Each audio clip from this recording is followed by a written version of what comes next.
अस्सलाम वालेकुम dear students. उम्मीद है आप सब लोग ठीक ठाक होंगे। अच्छा, आज की इस वीडियो में हम बात करेंगे इंग्लिश इन्वर्जन की, जो कि बहुत सारी केपीएफसी और साथ साथ एफपीसी और जो वो है, क्या कहते हैं, पीपीसी वाले वन पेपर एमसीक्यूज होते हैं, उसमें बहुत सारे उसमें ये आते हैं। ठीक है, तो आज की इस वीडियो में हम इंग्लिश इन्वर्जन के बारे में बात करेंगे। सबसे पहले हम इसके बारे में बात करेंगे कि इंग्लिश इन्वर्जन है क्या। फिर उसके बारे में हम बात करेंगे कि वाई इन्वर्जन, हम इन्वर्जन को क्यों यूज़ करते हैं।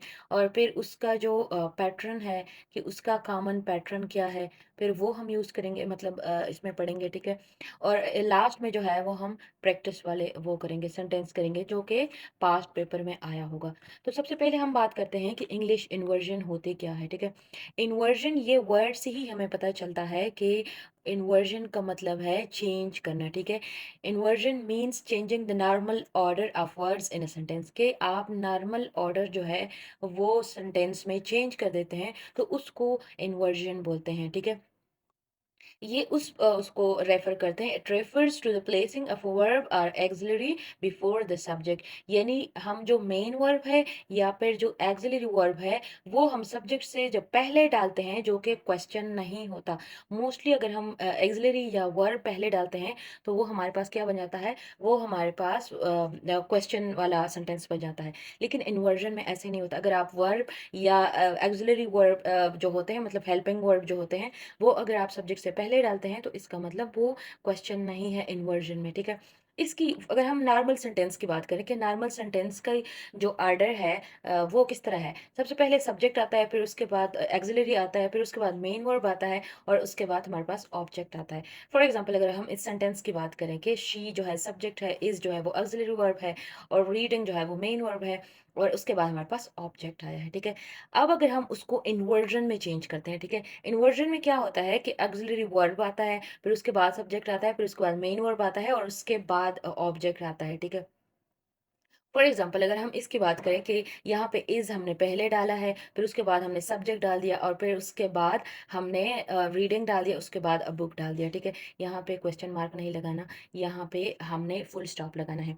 अब हम इस पे बात करते हैं कि इन्वर्जन हम क्यों यूज़ करते हैं। ठीक है, हमने अब इस पे बात करनी है कि इन्वर्जन हमें क्यों, मतलब उसको यूज़ करना पड़ता है। ठीक है, सबसे पहले हम बात करते हैं कि हम किसी चीज़ को एम्फेसाइज करने के लिए, अगर हम किसी बात को एम्फेसाइज करते हैं, तो उसके लिए हम इन्वर्जन यूज़ करते हैं। या फिर हमारी जो स्ट्रांग फीलिंग है या सरप्राइज है, जब हम वो शो करते हैं, हम तब इन्वर्जन यूज़ करते हैं। या फिर फॉर्मल और लिटरेरी स्टाइल, यानी फॉर्मल इंग्लिश में हम लिटरेरी वर्ड यूज़ करते हैं, लिटरेरी सेंटेंसेस यूज़ करते हैं। और इसके अलावा after negative or limiting expression जो है, हम इसके बारे में बात करेंगे, कौन से लिमिटिंग एक्सप्रेशन या नेगेटिव जो वो वर्ड है। ठीक है, फिर उसके बाद कंडीशनल्स में यूज़ करते हैं, जो कि सर्टन एडवर्बियल केसेस होते हैं। ठीक है, उसमें यूज़ करते हैं। और अभी हम उसकी रूल की बात करते हैं कि इन्वर्जन के लिए रूल्स क्या है। ठीक है, सबसे पहले हम बात करते हैं कि आफ्टर नेगेटिव एक्सप्रेशंस, ठीक है, नेगेटिव एक्सप्रेशन कौन कौन से वर्ड्स हैं जो कि मोस्ट कॉमन है, मैंने वो वाले उठाए हैं, और भी हो सकते हैं, ज़रूरी नहीं है। ठीक है, तो सबसे पहले हमारे पास रेयरली है, जो कि बहुत ज़्यादा आता है एफपीसी के पेपर में, केपी पब्लिक सर्विस कमीशन के पेपर में, और पंजाब के उसमें, और स्कार्सली है, इसके अलावा हार्डली है, और नोवेयर है, और इसके अलावा हमारे पास क्या है, नो सूनर है, और इसके अलावा क्या है, ओनली देन। ठीक है, ये भी आता है। और इसके बाद सेकंड हमारे पास क्या है कि आफ्टर सो और सच, इसके बाद हमारे पास एडजेक्टिव या फिर एडवर्ब यूज़ होता है। फॉर एग्जांपल, अगर हम इसकी बात करें, so fast did he run that he won the race, तो यहाँ पे हमारे पास सो आया है, और इसमें हम क्या करते हैं, मैंने आपको पहले ही बताया कि क्या करते हैं कि हम जो वर्ब है, जो ऑक्सिलरी है, हम उसको यूज़ करते हैं, फिर उसके बाद हम क्या करते हैं, क्या कहते हैं, ठीक है।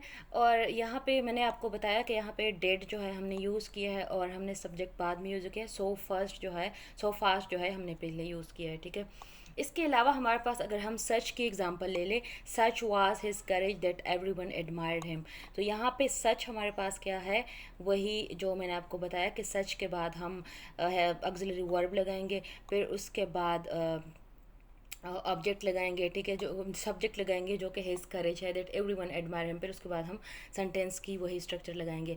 और थर्ड हमारे पास क्या आता है, थर्ड में क्या है कि थर्ड में हम कंडीशनल सेंटेंसेस, और कंडीशनल सेंटेंसेस में कौन से वाले में आता है, जो कि टाइप 2 और टाइप 3 में आता है, ठीक है।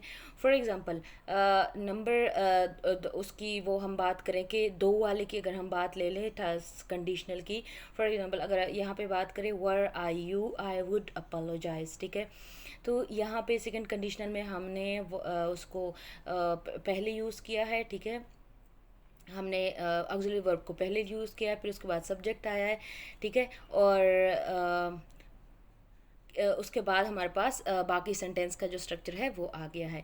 इसके अलावा head I known I would have help you, तो यहाँ पे भी हमने पहले ऑक्सिलरी वर्ब को लगाया, फिर उसके बाद सब्जेक्ट लगाया, फिर उसके बाद हमारे पास वर्ब आया है। और एक बात आपने नोट करनी है कि इसके साथ क्वेश्चन मार्क नहीं, अगर आप वर्ब को ऑक्सिलरी वर्ब को पहले लगाते हैं तो आपने क्वेश्चन मार्क नहीं लगाना, ठीक है, ये बात आपने याद रखनी है। और इसके अलावा नेगेटिव एक्सप्रेशन में क्या है कि ये नेगेटिव एक्सप्रेशन होता है, ठीक है, जो मैंने आपको पहले भी बताया कि नेगेटिव एक्सप्रेशन में आता है। और इसके सेंटेंस में अगर कोई उसमें आ जाता है तो आपने क्या करना है, आपने फुल स्टॉप वाला सेंटेंस देखना है। जो कंफ्यूज करने के लिए आपको क्वेश्चन मार्क वाला भी दिया होगा, लेकिन आपने वो वाला सेलेक्ट नहीं करना, आपने फुल स्टॉप वाला सेलेक्ट करना है, ठीक है। अभी हम आते हैं कुछ कॉमन पैटर्न के और कुछ सेंटेंसेस जो कि आए हुए हैं पहले भी उसमें टेस्ट में, तो आपने वो बात याद रखनी है। मैं आपको वो बताऊंगी कि कौन से सेंटेंसेस ज़्यादा इंपॉर्टेंट है, आपने उस पर ज़्यादा ध्यान देना है, ठीक है। सबसे पहले हम बात करते हैं कि ओनली देन जस्ट, मतलब ओनली देन अगर आता है, जस्ट आता है, फिर उसके बाद ऑक्सिलरी वर्ब आता है, फिर उसके बाद सब्जेक्ट आता है, फिर उसके बाद वर्ब की फर्स्ट फॉर्म आती है। फॉर एग्जाम्पल अगर हम इसकी एग्जाम्पल ले लें, only then did he understand, यहाँ पे ओनली देन पहले आया, फिर उसके बाद डेड आया, फिर उसके बाद सब्जेक्ट आया, उसके बाद हमारे पास वर्ब की पहले फॉर्म आया। इसके अलावा सो सच एडजेक्टिव एक्सिलरी वर्ब, इसका तो हमने इसकी तो हमने एग्जांपल पहले भी ली थी। ये जो हार्डली एंड स्कार्सली है ना, ये बहुत ज़्यादा आती है, हर दूसरे टेस्ट में एक ना एक सेंटेंस ज़रूर आया होता है, तो आपने इसको ज़रूर वो करना है, ठीक है, इसकी प्रैक्टिस ज़रूर करनी है और इसको अच्छे से वो करना है, ठीक है। ये सूनर और उसमें कंफ्यूज करने वाला है, सूनर वाले सेंटेंस में आपने इसकी एक वो बात याद रखनी है, मैं आपको उसको बताऊंगी कि आपने कौन सी इसमें से स्कार्सली और हार्डली वाले उसमें याद रखना है, ठीक है। ये पहले आता है, फिर उसके बाद ऑक्सिलरी आता है, फिर सब्जेक्ट आता है, फिर वर्ब की थर्ड फॉर्म आती है, ठीक है।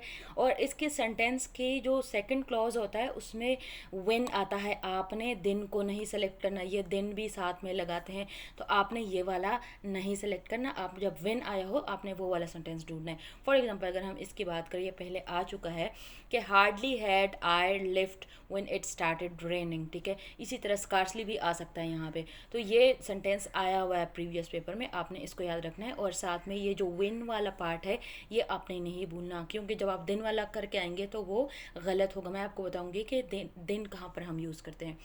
फिर उसके बाद कंडीशनल, कंडीशनल में कौन से हैड वर शुड, फिर उसके बाद सब्जेक्ट, फिर उसके बाद वर्ब की फर्स्ट फॉर्म, ठीक है। For example were I you I would keep quiet, ठीक है। उसके बाद अंडर नो सर्कमस्टांसेस है, ये भी उसके वो है, मतलब इनकी ऑर्डर सेम ही है। अभी हम बात करते हैं कि नो सूनर वाले में आपने क्या करना है। अच्छा, मैंने आपको ये बात नोट करवानी है कि अगर कोई भी हमारे पास एक्सिलरी वर्ब नहीं है तो वहाँ उस सेंटेंस में डू डज या डिड को सब्जेक्ट से पहले ही यूज़ किया होगा, जो कि सेंटेंस की रिक्वायरमेंट होगी, तो आपने ये भी देखना है कि कौन सा वो आया हुआ है, ठीक है। अभी हम नो सूनर की बात करते हैं कि नो सूनर में पहले नो सूनर आता है, फिर हैड आता है, फिर सब्जेक्ट आता है, फिर वर्ब की थर्ड फॉर्म आती है और उसके बाद हमारे पास दिन आता है। यानी नो सूनर के साथ ओनली दिन आता है, स्कार्सली और हार्डली के साथ वो नो सूनर नहीं, दिन नहीं आता। फॉर एग्जाम्पल यहाँ पे अगर हम एग्जाम्पल ले लें कि no sooner had she open the door then the cat rushed out, ठीक है। तो यहाँ पे दिन यूज़ हुआ है, आपने ये बात यार, यहाँ पे व्हेन अगर दे दें तो वो सेंटेंस इनकरेक्ट होगा। और साथ में आपने फुल स्टॉप का भी देखना है।